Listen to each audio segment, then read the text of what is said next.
સ્વાધ્યાય 9.3 પ્રશ્ન નંબર 5 ધોરણ 8 જેનું ઘનફળ 1.54 મીટરનો 3 ઘાત અને આધારનો વ્યાસ 140 સેમી હોય તેવા નળાકારની ઊંચાઈ શોધવાની છે. તો આ નળાકારનું આપણે ચિત્ર પાડ્યું છે. આ શું છે? નળાકાર છે, બરાબર. આ નળાકાર છે. તો આ નળાકારનું વ્યાસ, નળાકારનો આધારનો વ્યાસ આપણને આપવામાં આવ્યો છે 140 સેમી અને ઘનફળ આપવામાં આવ્યું છે 1.54 મીટર. આ નળાકારનું ઘનફળ છે. તો આટલે વ્યાસનો એકમ અને ઘનફળનો એકમ બંને જુદા જુદા છે. તો આપણે વ્યાસ પરથી સૌપ્રથમ ત્રિજ્યા શોધીશું. ચાલો, તો ત્રિજ્યા શોધવાનું સૂત્ર શું છે આપણી પાસે? તો ત્રિજ્યા શોધવાનું સૂત્ર છે r બરાબર વ્યાસ ભાગ્યા 2.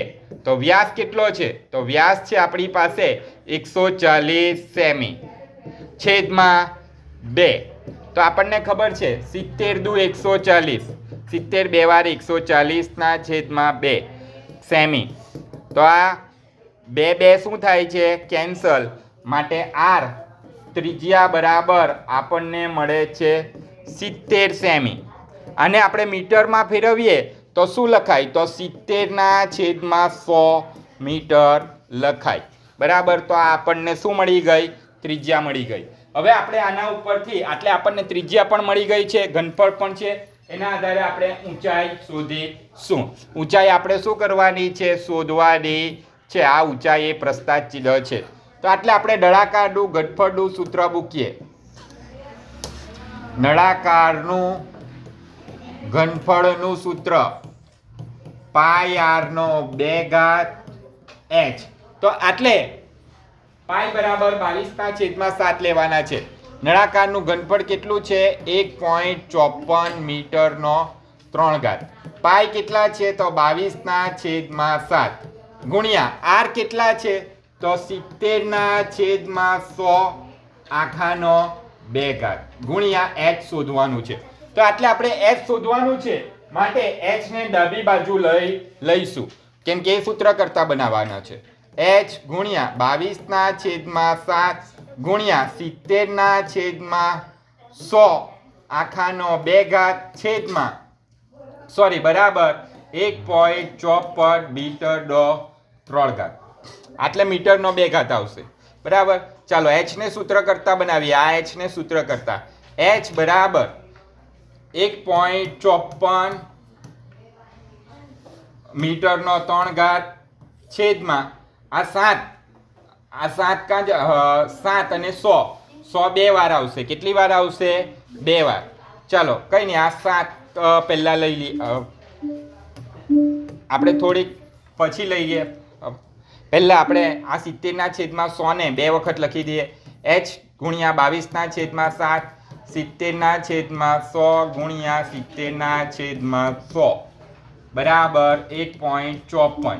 ચાલો હવે થઈ ગયું. હવે આપણે આને શું કરીશું?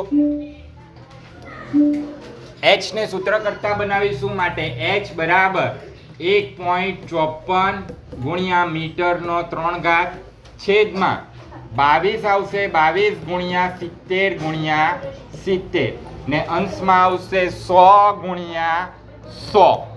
તમે જોજો પહેલા પેજ પર જુઓ. અને આ 7 ક્યાં ગયા? 7, 100 અને 100 એ અંશમાં જશે એટલે ઉપર 1.54 સાથે, અને 22 ગુણ્યા 70 ગુણ્યા 70 એ ક્યાં જશે?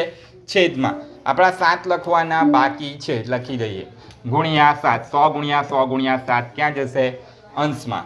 ચલો હવે જે કેન્સલ થાય તે કરી નાખીએ કેન્સલ. તો આ શૂન્ય કેન્સલ, એટલે આ 2 શૂન્ય કેન્સલ. હવે જુઓ, આ એક 7, આ એક 7 કેન્સલ થઈ ગયું. હજુ કેન્સલ થશે. h બરાબર 154 દશાંશ ચિહ્ન દૂર કરીએ તો આટલે મીટરનો 2 ઘાત આવશે. તો આટલે મીટર 3 વાર, મીટર ગુણ્યા મીટર ગુણ્યા મીટર. 154 ના છેદમાં 100 લખાશે ગુણ્યા 22 ગુણ્યા 7 બરાબર, અને મીટર ગુણ્યા મીટર. તો આટલે જે મીટર છે એ 2 વખત કેન્સલ થઈ ગયું. માટે આ 154 ના અવયવ પડશે. આ 100 બાકી છે આપણા લખવાના, ગુણ્યા 100. તો આ 100 કેન્સલ. હવે શું બચ્યું 154 તો 22 ગુણ્યા 7 154 ગુણ્યા મીટર તો આટલે પણ 22 ગુણ્યા 7 બચે છે તો આટલે તમે જોઈ શકો છો 22 કેન્સલ 7 કેન્સલ શું બચ્યું કઈ બચ્યું નહીં એટલે શું આવી ઊંચાઈ આવી આપણી 1 મીટર એટલે આટલે નળાકારની ઊંચાઈ આપણને મળી ગઈ નળાકારની ઊંચાઈ કેટલી મળી 1 મીટર આ આપણો જવાબ આવી